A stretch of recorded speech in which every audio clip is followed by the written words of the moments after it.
Okay, folks, Andrew Bolt Bros here. I want to do a quick preview video on the Chargers Raiders game upcoming this Sunday. Why I think the Chargers are going to be 2-2 going into the bye week. So, guys, let's get into it. Bolt Bros. Okay, folks, as always, like and subscribe if you do enjoy the content. I'm Andrew Bolt Bros. Let's talk a little bit about the Chargers and what people say, who's going to win, who's not going to win. This is the preview. I think this is NFL Network. I'm not quite sure, but anyways, looking pretty good. We posted this a few days ago, not a few weeks ago, a few days ago.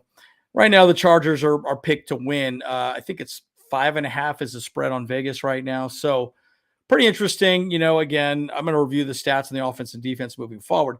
One of the things I want to talk about is Justin Herbert. Justin Herbert did a great job staying out of harm's way against the Vikings. Guys, you realize he was blitzed 85% of the time. It was like a league record I was here in 2016. I was here in 2012. 85% of the time blitzed. I'm going to go through a play that we did quite a bit, but look, at the end of the day, Kellen Moore even talked about this. He said that they ran the ball 26 times. They had 26 run plays called. Justin Herbert audibled out of 9 of those. I'm going to show you a play that he did. But a lot of these behind the line right here are pretty much just run plays, essentially. I read a whole article about how that was a big part of the whole game plan because they knew they had to get the ball out quick. Justin Herbert got the ball out in 2.26 seconds on average. 2.26 seconds on average. So it was very clean operation. He looked pretty good, folks. He looked pretty good. So we'll talk more about that a little as well, too. So let's talk a little about the passing leaders, right? It's interesting. Again, a lot of people keep talking about it. We have a really bad defense. We have a bad defense. Well, look, we played 2 really good offenses too, right? Kirk Cousins, 2 at time, with number 1, 2, and we're 3. Pretty good, folks, right? So, you have to ask yourself this question: how is that going to play out, right? But, we played some pretty good offenses, right? So our defensive numbers probably look a little worse than they really might be. I think this game when we play against the Raiders will be a good barometer of where we really sit, right? Because if we are an elite team, as some of the numbers would state we are, we should really put the Raiders away pretty fast, right? Especially with some of the injuries they have.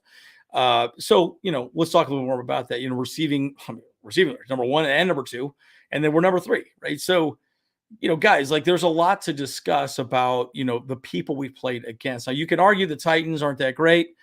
The Titans slowed the game down. They made us an ugly game. It was not exciting. It was just keep the ball out of Justin Herbert's hands, and it worked. Guys, it worked. It worked.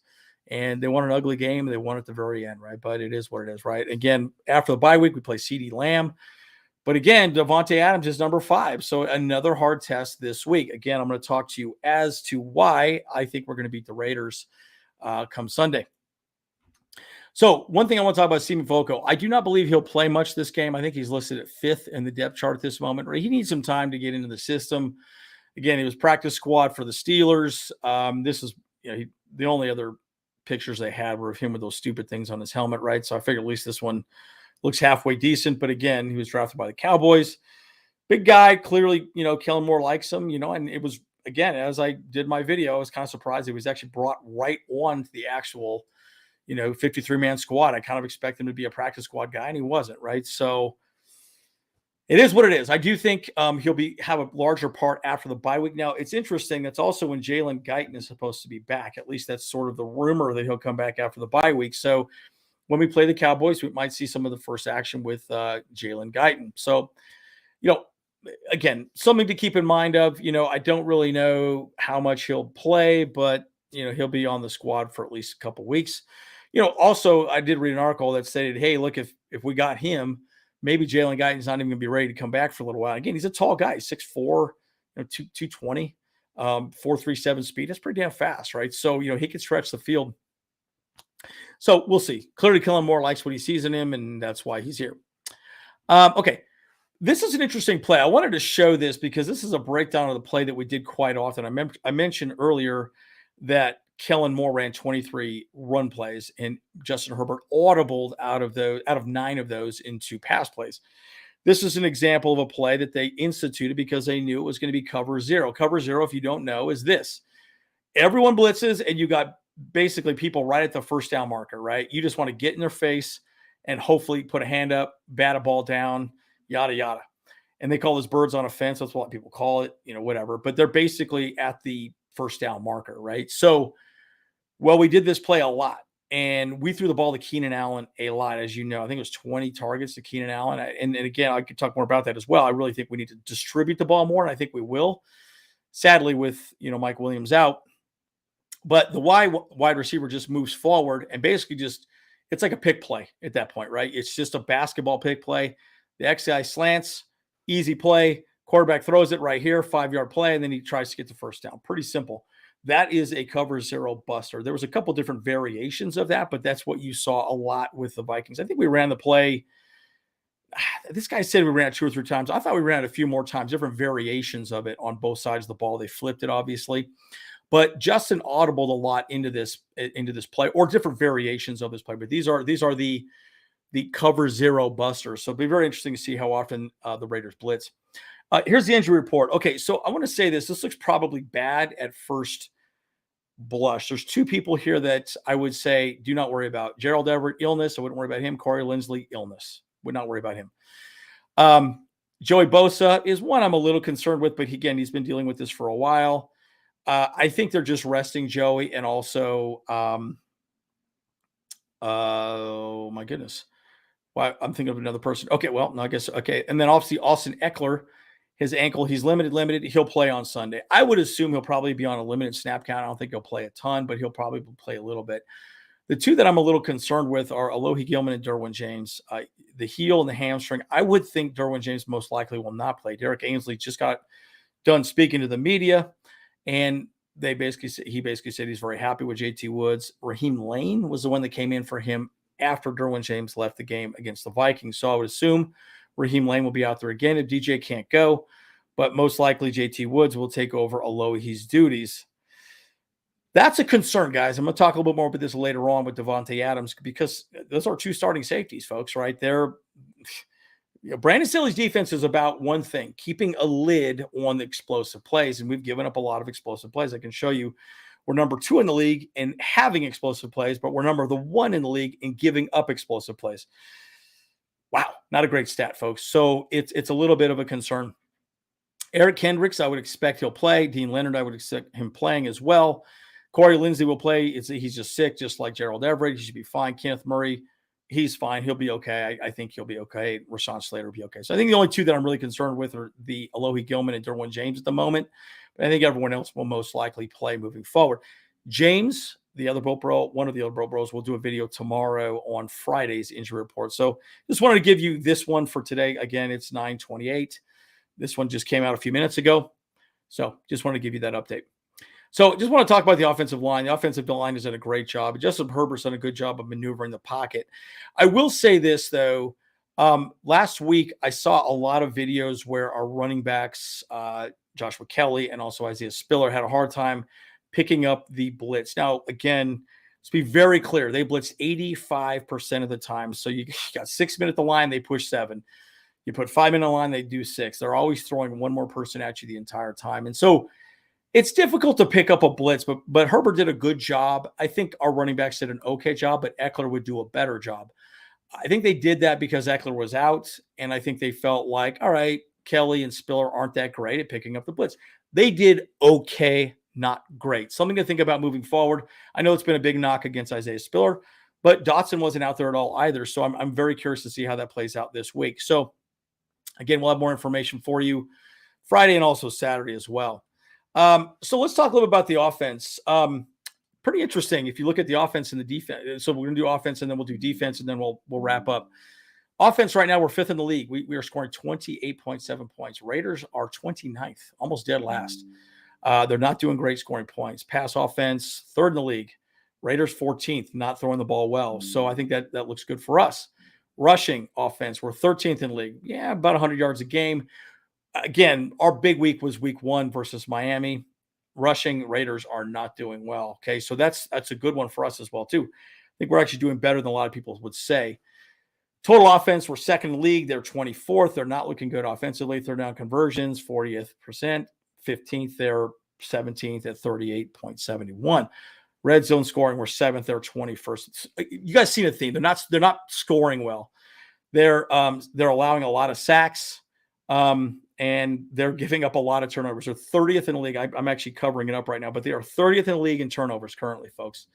So that's not good. It's not good. They're not looking good. They're not playing offense well. Again, I'm going to talk about how we're going to beat them moving forward. Let's talk about the defense real quick for both. Chargers points allowed, 28th. Raiders 24th, right? So they're not much better, right? And again, they haven't played prolific offenses like we have, right? We played Miami, we played, Minnesota, Tennessee with being an exception, but pass defense, not great. 330 yards, they're 15th, about 220. So again, they've done a little bit better in the past, but they had not played against Miami or the Vikings, right? So I think that number would be definitely skewed.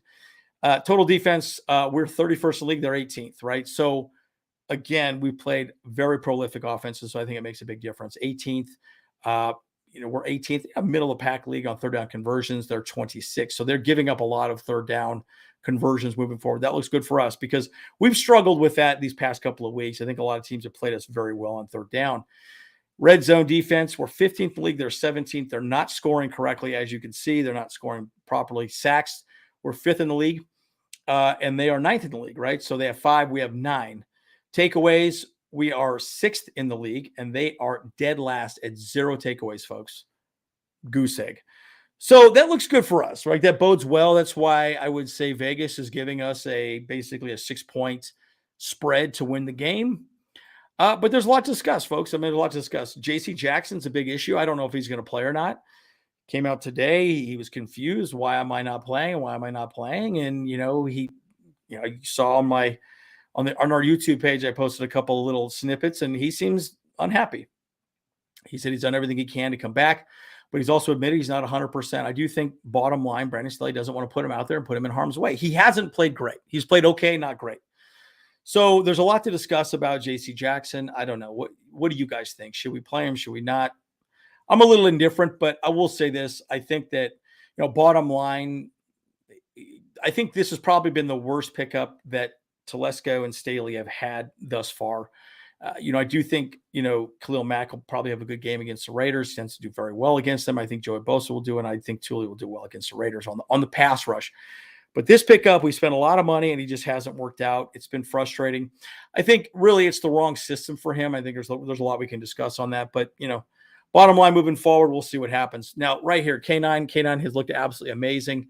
Again, he's talking about a little bit of an illness, a boo-boo. He'll be back in the lineup. And again, Eric Kendricks, it looks like he'll be back in the lineup as well, too. So you'll have K9 and Eric Kendricks together, most likely for this game versus the Raiders. So I think it's going to be really good, right? So we'll probably double up, maybe have like Kendricks, cover, the tight end Mayer.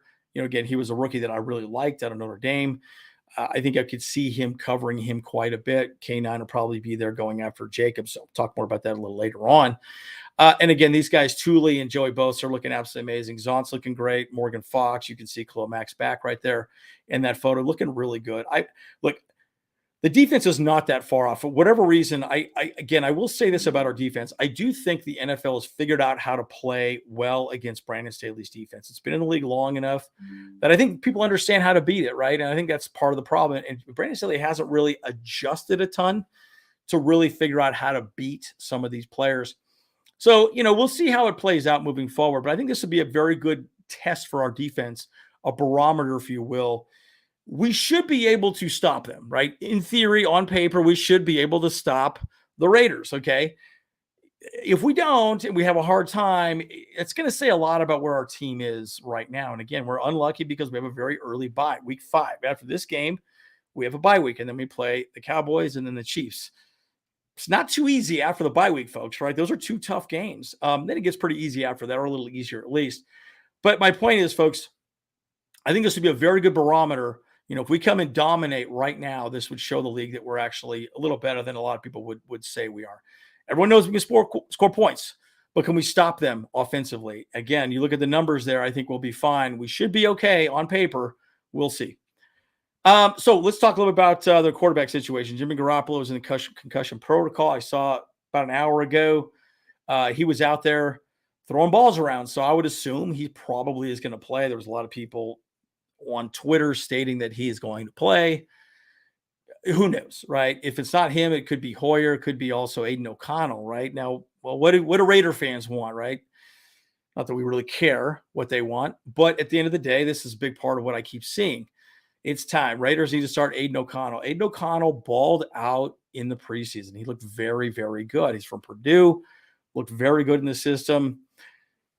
Look, your guess is as good as mine, right? I don't know what's going to happen. Garoppolo, I would assume it'll be a game time decision. You'll probably find out, the morning of. We'll keep you guys updated if we find out more information. But, there's arguments both ways, right? I don't think Garoppolo is a great quarterback. He hasn't looked great this season. I've said this over and over again. I don't consider him an elite quarterback. He's good. He's manageable, but he's not elite, right? It is what it is, right? So and that's the nice thing about having a Justin Herbert. Justin Herbert's always going to keep you in the game, no matter how bad the defense has been. And our defense has been kind of bad. So it will be interesting to see how well we do against their offense this game this week, because I do think we're going to score points. I don't think it'll be a problem. Even with Mike Williams out, I think we'll be okay. Again, it will be interesting to see moving forward. But one guy we got to stop is Devonte Adams.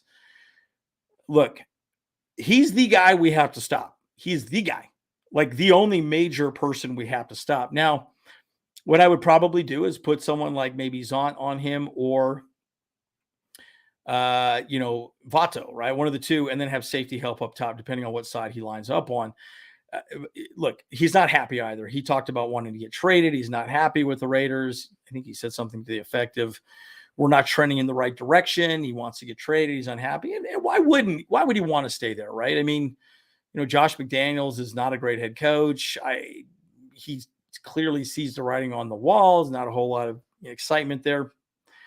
But again, you need to stop this guy, make sure he doesn't have a big game, and let the other players try and beat you. Mayer, as I discussed, Hunter Renfrow, and also this guy right here who has not played that great. Josh Jacobs has not played great.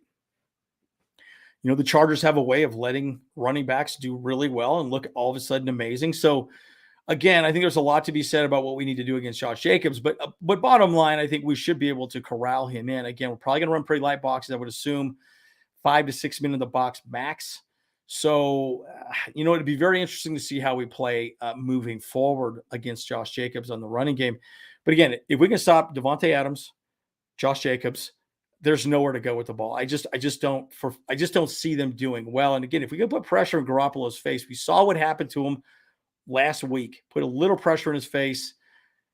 He's just not going to go anywhere, and he's not going to make accurate throws. We'll get some picks. Again, they're doing horrible on the turnover margin moving forward. So there's a lot to be said about that moving forward, guys. Again, longer video. I didn't want it to be this long, but again, I had a lot of slides I wanted to cover and kind of get your take on things. So, guys, agree or disagree with me? I mean, am I on base with this? Are you in disagreement with me? What do you think moving forward? Again, Devonte Adams, double team him. Put a spy on Jacobs, right? Maybe have K9 just track him everywhere he goes. If he goes in the flat, follow him in the flat, yada, yada. Garoppolo's not running. Hoyer's not running. I don't assume Aiden OConnell will run much either.